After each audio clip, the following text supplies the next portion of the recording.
Hello, everyone, and welcome back to the podcast/show. I'm so excited to have two of my besties, but also my $1 million clients here with me. Kirsten Roldan, who is a team systems mindset marketing expert, business extraordinaire. And then we also have Gina Knox, who is a money expert for entrepreneurs. And so they both have 7-figure businesses. And I'm excited to dive in. So first, let's just jump in. What is the number one lesson that you've learned from making $1 million? Kirsten, go first. Ooh. And go ahead. Oh my goodness. What is the number one lesson? I have so many lessons. I think the biggest one is the power of solving problems. Like how easy it is to make $1 million if you are solving problems for your clients every single day in your marketing, in your delivery, all the things. Like when I look back on what it took to make $1 million, I was like, wow, it really is being an incredible problem solver, which really is like leadership ultimately. And so I think that's a huge lesson that I learned. I think for me, I've said this before, and I just keep doubling down on it. It's just listening to the people you hired. Just listen to your coach. Really, getting coached all the time, even when nothing is wrong, coming to the calls and doing what your coach says. You pay them a lot of money. And even if you're like, don't agree with them, it doesn't really matter if you don't agree with them. You should still do it because it kind of goes back to solving problems. Like when your coach tells you to go do something, you are testing an idea and you want to see if they're right or wrong. And really, like, that's just a microcosm of running clean tests all the time in your business. So testing things, learning from them, iterating, and then moving on to the next thing. And the faster you do that, I mean, I just really had to speed up how quickly I tested things to get to $1 million. I think for me, choosing a niche and choosing a skill and deciding to be an expert about that skill. We forget that people don't do that. Like, no. They go that's years. Like they go back, what's my niche? What's my thing? What's my thing? And I remember when I decided, I was like, I think I want to do sales and money mindset. Like, I think that's what I want to do. I didn't have a framework.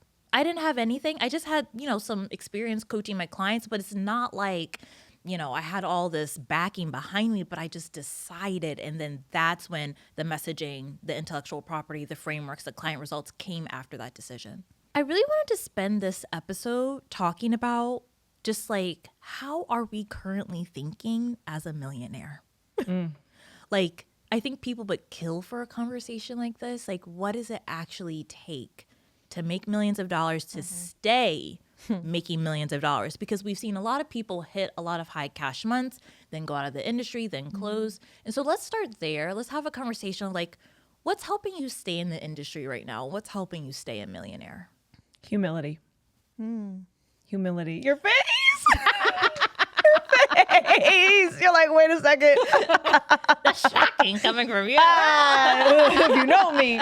Yeah, humility, honestly, because when I was thinking about this whole idea, actually the way you said it was perfect. Like, how do you stay making $1 million? And I think the way I've stayed, because I'm on year 2 or 3 of having $1 million. Third. Third. You're on 3. Because I'm on 2. I'm on 4. Yeah. I'm on my third. Oh, wow. This is like getting me teary-eyed. Yeah, wow. Third. I'm on my 3rd year of having a 7-figure year business.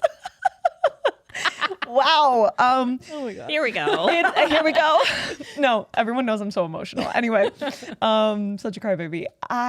When I think about that, and I go back to what I was saying about solving problems, you have to stay wanting to, and you have to hold yourself to like, I want to keep solving these problems. And it's the problems that you don't want to solve anymore. For example, like I'm still talking about list growth for email, like, and I'm tired of talking about list growth. It's the same answer. You know what I mean? Like, but you have to keep wanting to solve that problem. And you have to keep wanting to solve the problems that you have in your business in general. You have to be willing to change with the market as well. And you have to be like, it's a little bit, we've talked a lot about this idea of like, you're fighting the market because you're just making it harder on yourself instead of just following it, because you're like, no, I can do it. You don't need to do this. And you don't need to do anything, but like make it easy. make it easy for yourself. And so I think it takes a lot of humility to keep making millions. You need humility with your clients. You need humility with your audience, the people that haven't bought from you yet. That's a big thing too. Like I mentioned earlier, before we started recording, about trust and people not trusting you as much when you make $1 million. And that takes humility. Why is that? Because I was just talking to a friend and she literally just hit $1 million, and she was like, and she works with parents, and she was like, my parents are coming for me. Like she works with students and parents. Yes. She's like, my parents are coming for me. I was like, it literally happens literally when you make $1 million. And she was like, why is this? She was like, literally at 600K, I didn't have this. Why is it specifically at $1 million? That didn't happen to me, you guys. I actually have a reason why. I think I have a reason but I why, want to hear but go your ahead. answer. It kind of, for me, goes to like big corporation trauma where people think you're out to get them. That's a really good way of saying Like it. the moment you potentially become a big An organization, an yeah. institution in their we eyes, have, which like, we're not, contractors. which we're not at all. Like I am not Target. No, like $1 million business is still considered a small business. it's literally a startup, small business. Yeah. But Anything when you, under 100 employees is considered a small business in America. exactly. But there's something that clicks when they see an individual making that much money, and they're like, oh, you mean harm. And I think it's very subconscious. I don't think everyone's trying to do that or trying to think that, but there's something that flips where you become this product and this person that only wants to make money and only wants to get money out of you and is willing to do anything to take it. There's like some kind of morality switch that happens with people. And it takes humility for me to be like, to keep, answering the objections and making people feel safe to buy and things like that. Cause I want to be like, did you make $1 million or not? Yes or no? Then you need my help. Like, that's what I want to say. But like, you have to have humility and walk people through the process. So I think humility is honestly my number one answer. What do you think, Gina?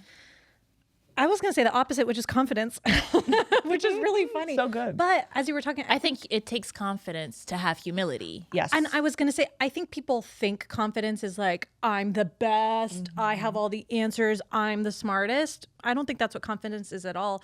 I think confidence is the belief that you can handle things as they come. And I have a lot of that. And I think that that's not just important because I handle things as they come, but I think it's important for a bigger reason. I see this with my clients a lot. I always just cross that bridge when I get there. And I don't pre-worry. I'm like, I'm sure there's a million problems coming at me at any given moment, but I'm not going to pre-worry about them. I have the confidence to cross the bridge when I get there. And what that helps me do is just focus on what's in front of me, solve that to the best of my ability, not waste money on future problems, not waste mental energy on future problems.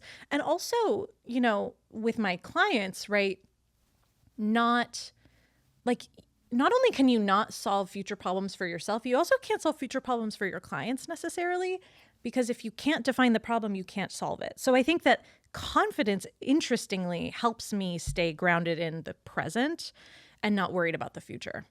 And that actually is really necessary at $1 million, especially given the amount of people that you have working with you at any given moment. To that point, combining both of those things is purpose for me. I sell myself a lot on, I want to help people like me. I want to help the younger version of myself. I want to be that example for myself.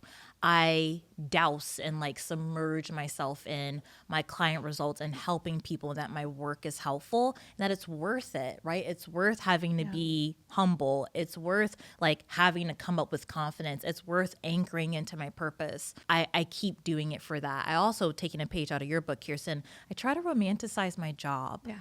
I was going to say, I'm like, after you make $1 million, you stop realizing this is a dream job. Yeah. This is a dream. What are we doing here? This is our job. This is our job. It's Monday. Yeah. And I'm talking to you all on a couch, and I got to dress up and be pretty. Do my hair. And do my hair and filmed and film. Yeah. This is a dream job. So that's huge. Yeah. I think looping back to the conversation on humility and trust, how can we deal with the dream job of it all while having to deal with people who are maybe distrustful or buck up or have things to say to us online? What is that? How do we reconcile all of that? I mean, I just think like, look at your life and look at the best parts of your life, maybe your marriage or your kids or that trip that you went on or, you know, the best memories of your life, and look me in the face and say that it was 100% perfect. What dream is always a dream? Every dream in every aspect of our lives has had positive and negatives, and business is no different. No matter how much money you make or don't make, it's always going to be, there's going to be great, amazing aspects, and there's going to be struggles. And I think that we just have this unrealistic expectation on our business to fulfill a void in our lives and to make us happy all the time and to be perfect. And then with that expectation, I've seen a lot of people, they go, my business is here to serve me. I want to do what I want to do. I don't like that offer anymore. I'm going to close it. I don't like these clients anymore. I'm going to change them. I don't like this messaging. And so you're following your purpose in every little way, in every whim. And the irony is that creates a business that's not fun. And so I think starting by just acknowledging that life is always 50-50, and even in not just in your business, but in every of your most cherished memories. Like, think about your wedding. Was your wedding perfect 100%? Were there moments where you're like, the caterer messed up, but it was still the best day of your life, right?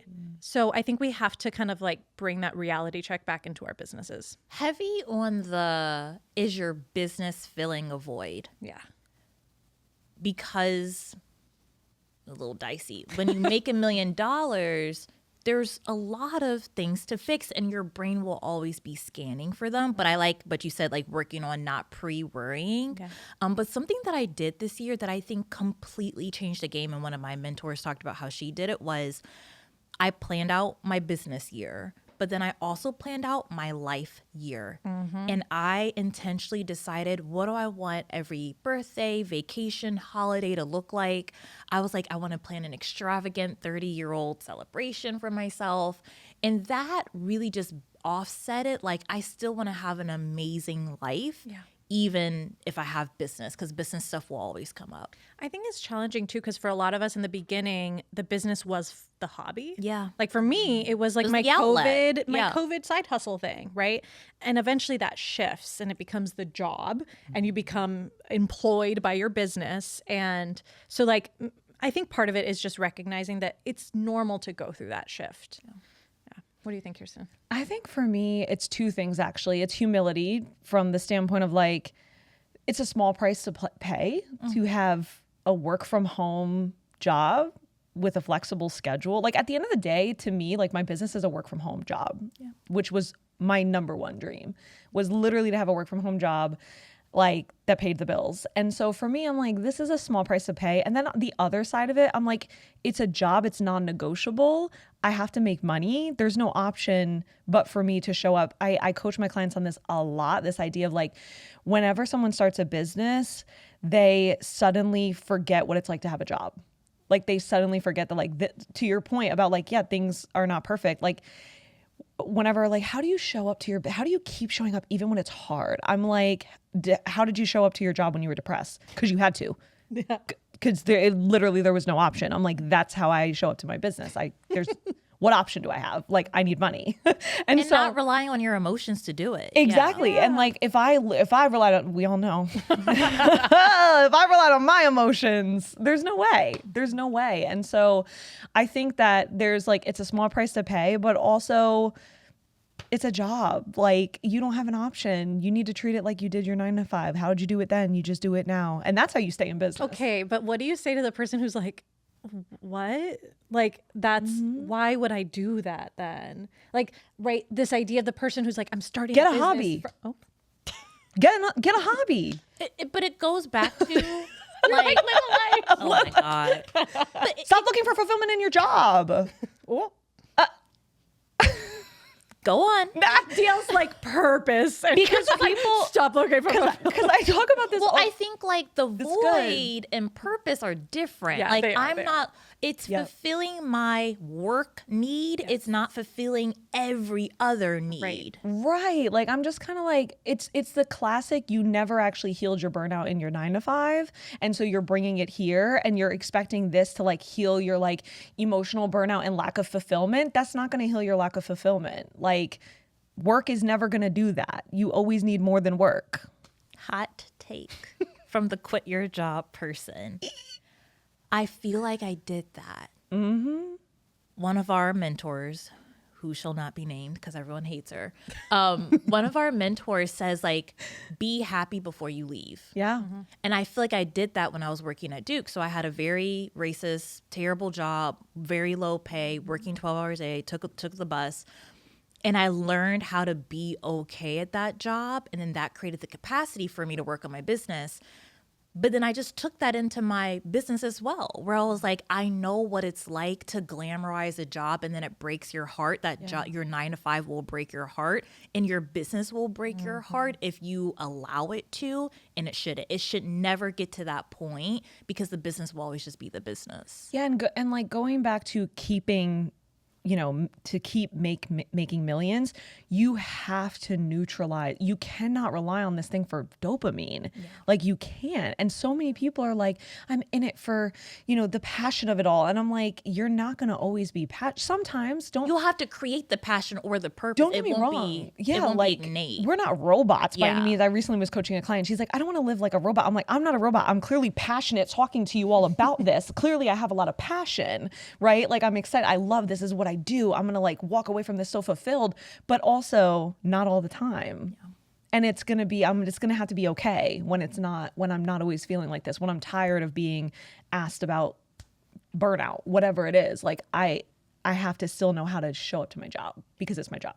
The way you were talking earlier too about like the business isn't going to heal you from your 9 to 5 burnout. It's really just like a classic, like you are looking for an external thing to heal you. Like it's like I'm dating someone because I want them to heal me. I'm eating this food because I want it to heal. I'm like, I'm doing this program. I'm reading these books. I'm whatever. It's always like this external thing. It's change. People always think change will heal them. Right. And it's like, I think we just know at this point, like you have to heal yourself.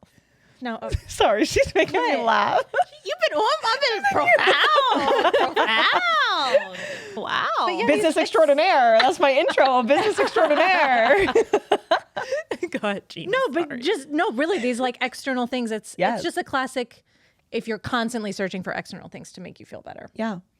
it might work temporarily, but it's not going to work long term. And I think to your question, like if someone's like, oh, well then what's the point of a business? I'm like, freedom and money. Yeah, I'm like money. Yeah. Money and working from home. Yeah. That's the point of my business. Yeah. And Gina and I were just talking about like, I love being a thought leader. I love helping people. I love creating content. I love solving you. Like, I also like that part of it as well. Coaching. Yeah. And something I will say too, like the moments when it's hard, it's like when you have that client that, you know, does the thing and like you really helped them. Though we talk about this a lot, like the lows are so low, but the highs are so high. It's classic, like, you know, you're just like, if that alone makes it all worth it. It genuinely does. I was looking at a client result the other day because this woman had this big shiny result and she's going to be on the podcast. I'm so excited to that point. But I went back and I scrolled through and I looked at every win she shared and I'm like, oh my God, look at this arc. She started by sharing the smallest little $200 win and now she's sharing a $79,000 win. And I'm like, oh, that feeling. It's so good. Yeah. So good. What are we currently working on? Gina. Can I ask a question? Since you're going to Gina as well, can we add to this? Why didn't she come up against the trust issue? Oh, yeah. Oh, we forgot all about that. Yeah. I think it's niche specific. Oh, okay. When you're effed up with your money, I feel like you come crawling for help, right? it's Like so you come true. like, I'll do anything because it's so primal, Yeah. right? Like I'm talking a lot about money mindset. I feel like money and weight loss, those niches. they're so primal. Yeah. And I feel like business is a little bit more like, what you gonna say about my business? Like, I think it's a little bit more ticky-timey. Yeah. I just think it's literally her need. They come a lot more humble to her, where they're like, I've tried everything. Please help me. Versus I think in our niches in business, it's a little bit more ego-driven. It's I've tried everything, and what do you know? Yeah, exactly. Energy. Yeah. And I think too, Glad I have my business. I also think she's very niche. I don't think a lot of people, she doesn't have a lot of competition versus we're somebody's 20th investment. That's true. Where they're like, My competition is books.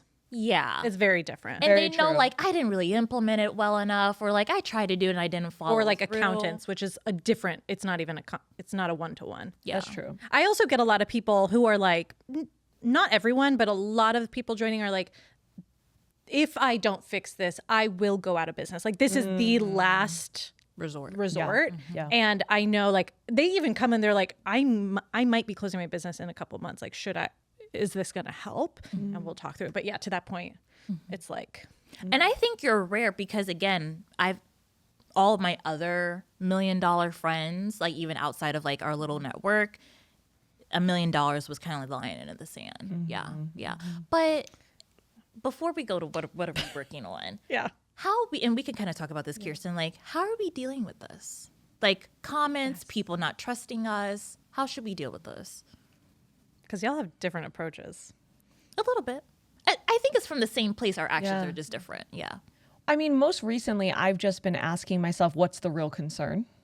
That's a good question. What's the real concern? What are they really? I've been trying to have a lot of compassion, just like you said, like they've invested in a lot of different things. They've, spent a lot of money that didn't go their way and things like that. I've tried to have a lot of compassion, even though, I have my own thoughts about like, I invested a lot too. And I didn't have these thoughts that people are having, like I have to, that's a big one is you have to stop comparing. Like that has been the hardest part for me is I'm just like, I never thought that way. It's always my number one thought. I'm like, I never thought this way. Who thinks like this? And that takes me out of compassion. And so for me, I'm trying to nurture a lot of compassion. I'm asking myself, what's the actual question? What's the real concern? And I'm really just asking myself, like, how can I keep addressing it? Yes. But how can I always go back to this. Stability builds trust. And someone recently came to me and they were like, you have had your offers for years. And I have not seen anyone continue to market I was recently marketing $1 Million email and they were like, you're still doing this? Like what? And I'm just like, yeah, like, and it's the same price? Yeah. Like no, I haven't doubled the price. I think I'm also telling myself by being stable, like, because a big thing is also, what if you've already said it all kind of thing. And it's like, when you've already said it all, it's all about how you're operating your business at that point. And people are watching how you're operating, especially as a business coach, naturally. And so I've just been asking myself, how can I show them how I'm operating my business? Because even that alone will make them want to join my offers.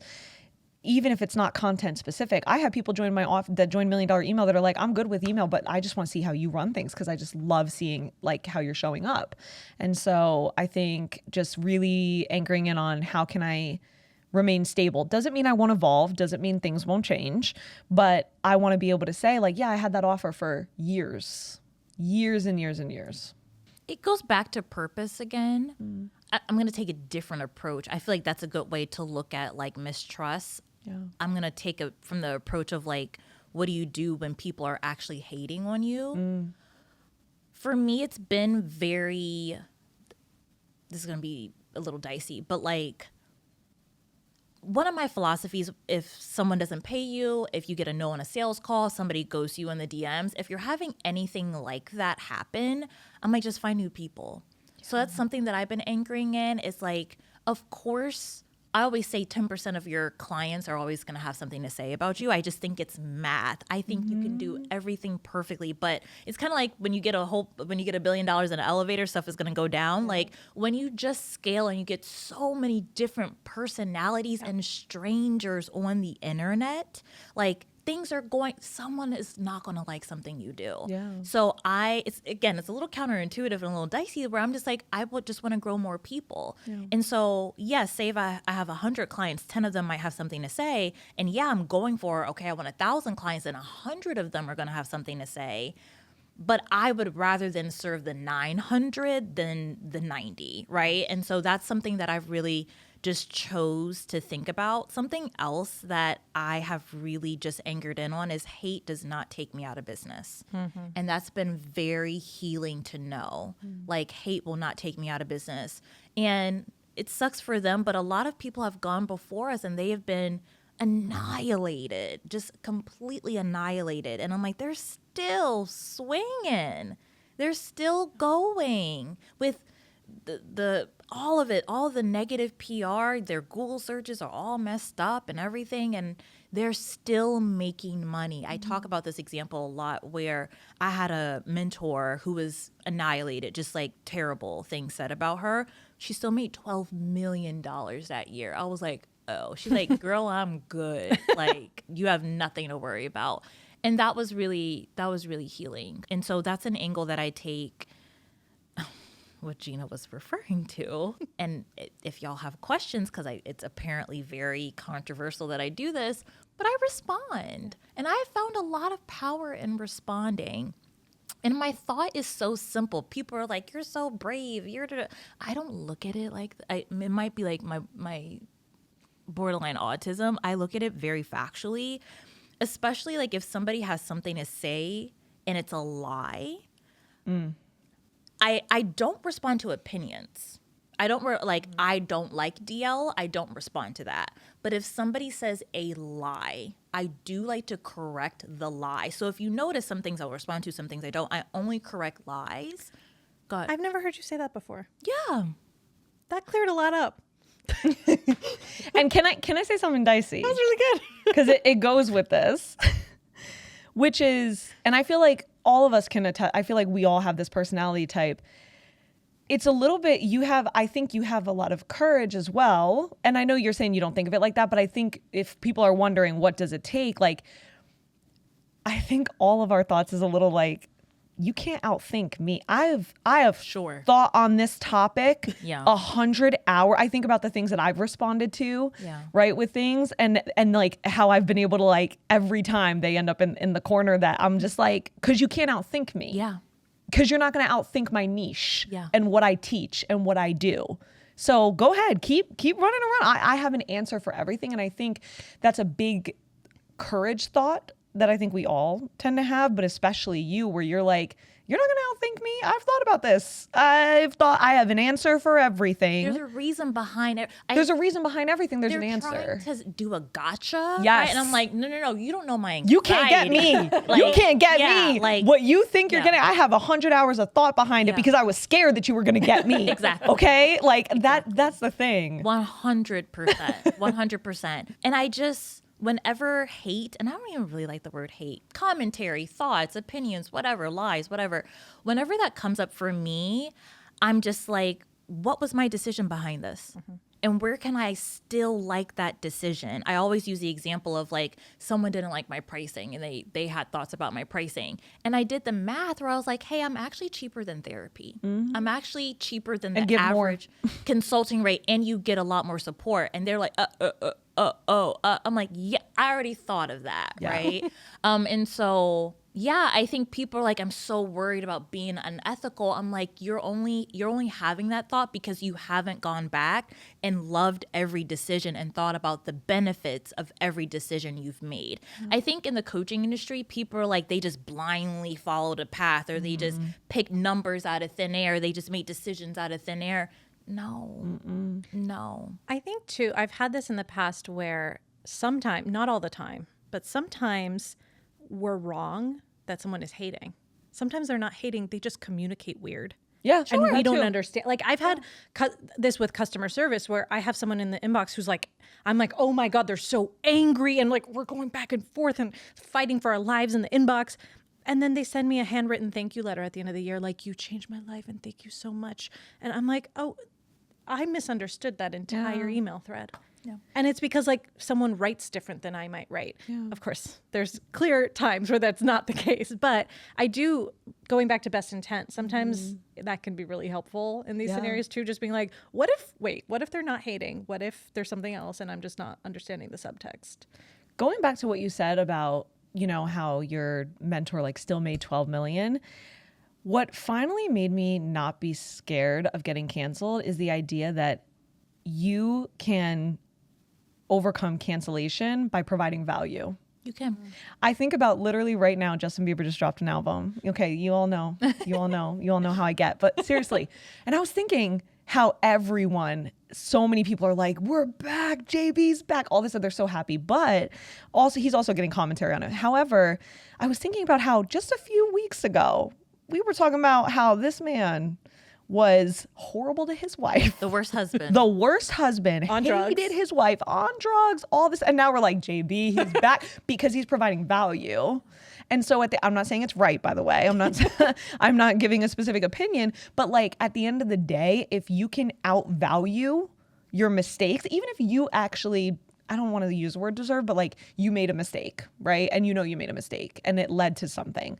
It's like, if you just outvalue it. And so I think about that mentor that made 12 million, that's because she made $12 million of value. She kept creating value.